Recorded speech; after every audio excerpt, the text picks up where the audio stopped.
Hello and welcome back to HEMA Fight Breakdowns. Today I'm going to be going over some sparring footage. Now, normally I don't like to go over sparring footage because I'm a pretty firm believer that sparring is not the space where you really learn where most of your techniques or your aggression problems or your defensive problems come from, because most people fence completely different in a tournament than they actually do when they're sparring with their friends. But at the same time, I recognize that a lot of people don't do tournaments, and specifically, I get requests every once in a while for people who want me to critique and judge their free sparring fencing in order to try to figure out what's going wrong so that they can eventually go to tournaments. So I am going to be going over some free sparring here, particularly because I want to go over some problems that I think a lot of people probably have in their own fencing, but also to make sure that we understand that a lot of times, if you want to really get a handle on what kind of fencing you want to have later, you do have to go back and look at your own free sparring footage so that you can pick up on some patterns and some habits that you may or may not be developing that will or will not translate into the tournament scene later. So first up on the list of exchanges here, what we're going to be looking at is the fighter on the right in the black and white striped pants. And that's the person we're going to be paying attention to this whole time. Now, the first thing you're probably going to notice is that they love to hang out in low guards with extremely wide but linear stances, kind of in a mire fashion. That's probably why they have the pants. And the other thing you're going to notice is that every time their opponent moves a little bit forward or threatens them in some way, they pick up their sword out of that guard and basically flash that they're either going to try to throw a stab or go into a cron parry. And I don't think there's anything wrong with this. This is actually a really intelligent thing to try to do from this particular position. If you are going to stand with your blade down, primarily the reason you want to do that is to prevent other people from engaging it. At the exact same time, though, you have to make sure that every time someone moves forward into range, you are putting your defense back up so that you can actually defend yourself from something that comes in. So nothing really wrong here. However, when his opponent does finally commit, what happens is he does go for this counter stab like we talked about earlier, and it doesn't quite land. But the particulars of why it doesn't land actually has a lot to do with the positioning of their hand on the sword more than anything else. You see, they are holding their sword in a very handshake, hammer type grip with their blade edge straight towards the ground. And this is normally a kind of thing you see in Fiore fencing, because what they want to go for is a back edge parry that pushes the blade out of the way so that they can then respond with a edge on attack straight down the middle. Now, that is not what you are doing, though, if you pull your sword up from the ground and go into a cron parry. Cron parries basically require you to be in thumb grip, where your thumb is on top of the flat of the blade and your cross guard is sitting horizontal and parallel to your hands. The reason you want to do that is you want to create kind of like a bucket that goes up from the bottom of your body straight up to the top, that is going to catch anything that is coming downward at that angle and put it straight into the strung of your blade, where you'll have a lot of control. So the first thing that I want to point out here is that there's nothing really wrong with this strategy here, but what you might find is that if you switch to thumb grip in this kind of point offline stance, you actually might find a lot more success in these cron parries. Furthermore, if you're trying to flick your tip up in order to stab somebody, one thing that also helps is to have that cross guard vertical, because it means that if they don't come just directly down the line of your blade, you're going to be able to have this net in the form of your crossguard that's going to pick up on anything that's coming straight down atward. So if you flick up your point and you try to stab somebody in the neck, you're going to have that net on either side that's going to hopefully prevent you from getting a cut straight down onto the top of your arms, and if you're high enough, straight down on the top of your shoulders. Next up, we have another exchange that I think is very indicative of this person's personal style. And again, there's nothing wrong with having a personal style. However, what we're going to talk about are the kinds of things that are working in this exchange and are not working in this exchange. And the first is very obvious. This is a very long exchange in which this defender is successful in defending multiple strikes against themselves, and they throw a little response cut after every defense. This is actually a really important thing that a lot of people never really reach in their fencing, and it's a really great milestone to have, in that every single time you get a successful parry, your brain naturally tells you to throw a response cut. This is absolutely crucial to getting to that next level of fencing, because if you just parry 6 times in a row, well, eventually one of them is going to get through. And most importantly, if you don't wait for a good parry to throw a riposte, you're probably just going to get hit. So, great marks here. However, there is one aspect of these ripostes that could be vastly improved, and that is the fact that, and this happens with a lot of people, they don't throw their response cuts anywhere outside of their most comfortable angles. So when you watch this exchange, you see every single time their opponent throws a cut, they parry it up here on this high line or over here on this other high line, and they throw their response cut directly down the opposing line. This is generally in certain texts called a duplirin. It's basically you double your line down the exact same line that you were attacked on. The idea being that most people are going to throw their attack, they're going to feel themselves get parried, and they're going to go on the defensive, and this is just the fastest way to put that blade directly in their face, and it can work that way. However, when you are dealing with someone who is experienced in these matters and they have reached that level of fencing where they're used to people throwing response cuts like this, these response cuts are never going to land. And they're never going to land because you're actually attacking along the exact same line that your opponent's sword currently occupies, and thus you are attacking along the exact same line that they can most easily defend. If you throw a parry and you parry on your right side and then you attack on their left side, you are going to only have to move your sword a couple of inches inside in order to get that parry off, which means that you have essentially shortcutted their parry, and now they are going to throw a response cut.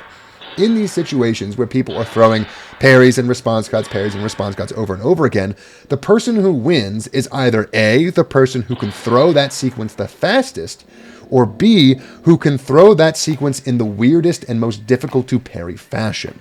Something that I say a couple times on this channel is that you have a choice every single time you throw an attack to either throw something expecting them to defend or throw something expecting them to attack. If you expect them to attack, you need to close your lines with your defense and with your response cut, which is what we see here. But if you expect them to defend, you need to do the opposite. You need to make sure that their defense is as impossible as you can make it without just rolling on the ground and flailing. The idea here being that if every single one of these response cuts by this person in the black and white striped pants were on the opposite side of their body, or maybe down towards the hands, or even as an extreme down towards the leg, they would have taken full advantage of the fact that their opponent had gotten into a kind of defense-offense rhythm and thus made themselves predictable, knowing that you could simply throw something to anywhere, and chances are they would try to parry it rather than try to hit you back. Now, for our next exchange, we're going back to the original stance. We have this bladed stance. We have our blade down towards the ground. And at the end of this exchange, we see another instance where they attempt to kind of come up with a rising cut, or maybe it was supposed to be a thrust, and it just doesn't quite make it there. But there's another aspect to this that I want to talk about, and it has to do with new fencers. Now, a lot of people will tell you that new fencers are actually some of the scariest fencers to fence. And the reason for that, at least in my opinion, is that new people don't understand how difficult it is to throw a guarded attack properly. As a result, they just don't do it. They throw on instinct based on what they think is an opening. And that's fine. It's actually really important to fence people like that every once in a while, because it's very important for you to know and understand and have built into your fencing game a single time defensive action and a single time offensive action. Now, based on what we see here and based on that previous exchange that looked very similar, it looks like this fencer's single time action, both defensive and offensively, is to attempt to thrust. However, you can see that there's a lot of timidity in both when they're trying to move forward and trying to thrust or not thrusting, and when they're moving backward and trying to counter thrust. So what I would give this person as far as advice is actually very similar to the kind of advice I would give a lot of people who have reached that second stage in their fencing. They have abandoned the ways of their noobishness where they're just charging in and going for everything on instinct, but they were actually wrong to do that. As you learn fencing, it's actually very natural for you to decide that everything you used to do was wrong, and now everything you're going to do from now on is right.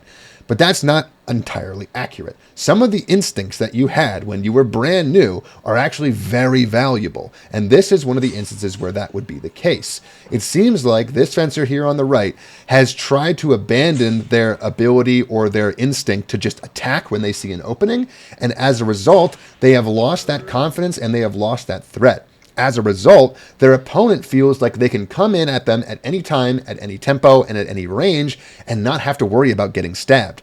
Firstly, because every time they move forward, it almost always seems to be a feint of a stab.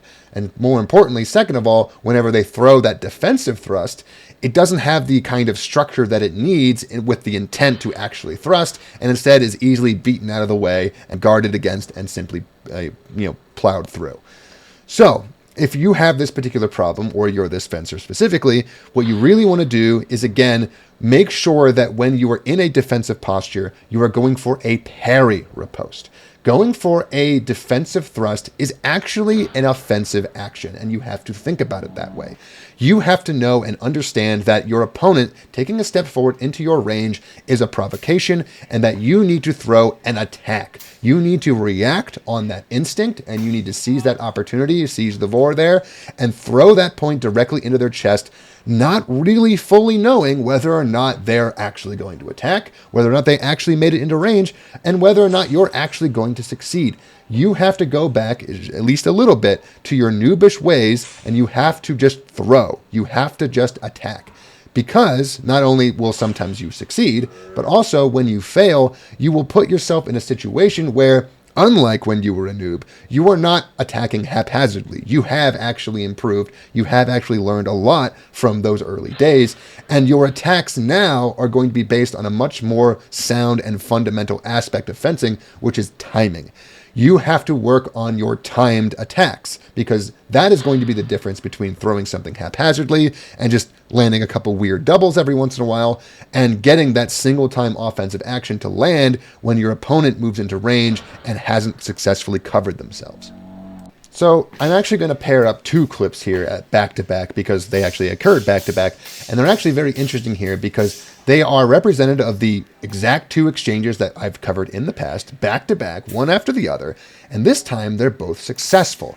And I want to pay attention here to these two successful exchanges because, at least in my opinion, they are successful for the exact reasons that I said they were unsuccessful in the past.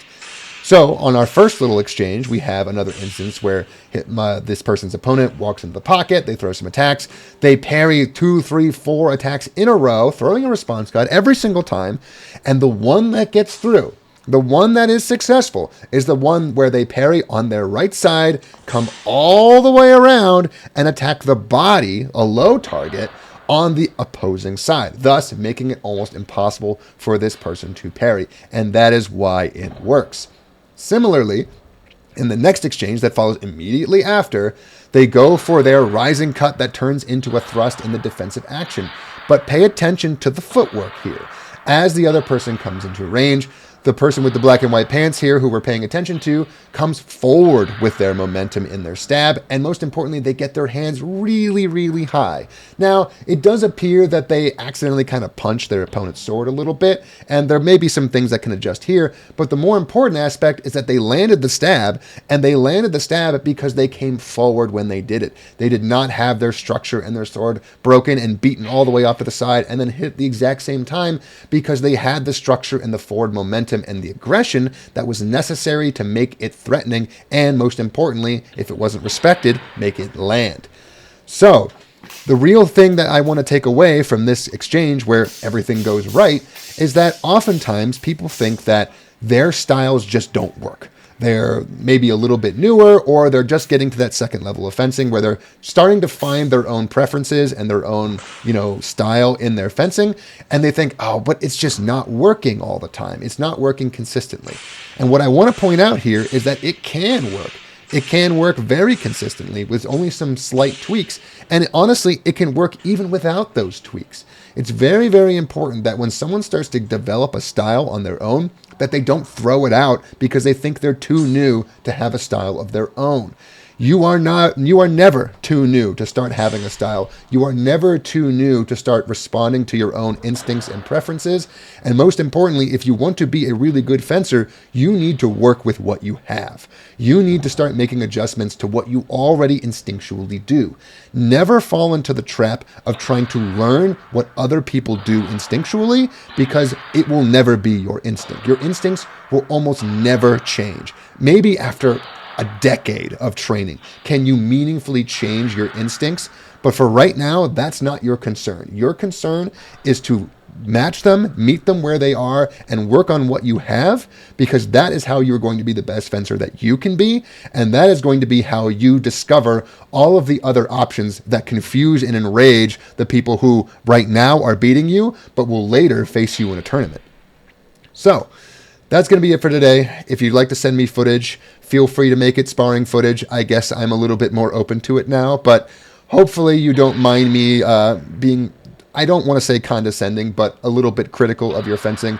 I don't want it to come off that I'm talking down to anybody here. I really want to make sure that everybody knows that no matter what stage you're at in your fencing journey, that you have something of value to contribute to another person in sparring and in a tournament, and that you should really get out there and do it, because at the end of the day, that's the only way you're going to get better, and that's the only way you're going to get the kind of enjoyment that HEMA has to really offer. So I'll see you next week. Maybe I'll make some new shorts in the meantime, but I will see you then.